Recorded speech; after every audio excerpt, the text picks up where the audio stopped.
Railroads formed the backbone of America. Starting in the 1800s, trains hauled millions of pounds of freight and passengers from point A to point B on a daily basis. Chicago businessman George Pullman started hiring thousands of black men, many of them former slaves, to serve passengers traveling the country on luxurious sleeping cars known as Pullman cars. And the job was a cross between a concierge, a bellhop, a valet, housekeeper, mechanic, babysitter, and security guard. Plenty of them came through and were based in Amarillo, working at the Santa Fe Depot downtown, back when passenger trains still rode the rails on the high plains.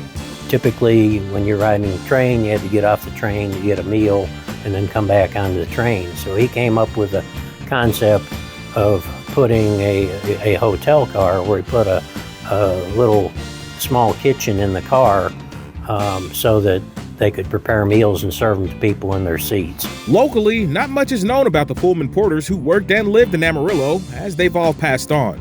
Local historians we spoke with tell us a gentleman named Charlie Wilson was the last living Pullman Porter in Amarillo and passed away in 2004. Pullman Porters often worked long hours, up to 400 hours monthly on the regular, with very little time off. But there was a downside to the job. The hours were long, the pay was very modest. In other words, not very good, and a lot of the porters depended on tips for earning a decent income, which was somewhat demeaning to the porters. So that wasn't too good. In 1925, porters formed the Brotherhood of Sleeping Car Porters, the first all-black union in the country.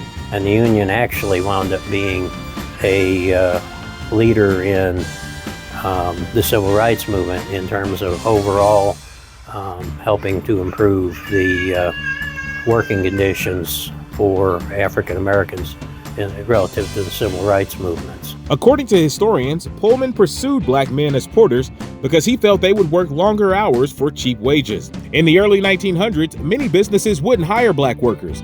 As a result, the Pullman Company became the largest single employer of black men in the country. By the 1950s, passenger train service was on the decline, and eventually in 1969, the Pullman Company ended its sleeper car service. World War II ridership on the railroads was in a nosedive. This country went on a road and highway building boom. People were buying cars and started driving places rather than riding the trains. We also had airlines. Although the Pullman cars ultimately faded away over time, the legacy of the Pullman Porter continues to stretch far beyond the tracks.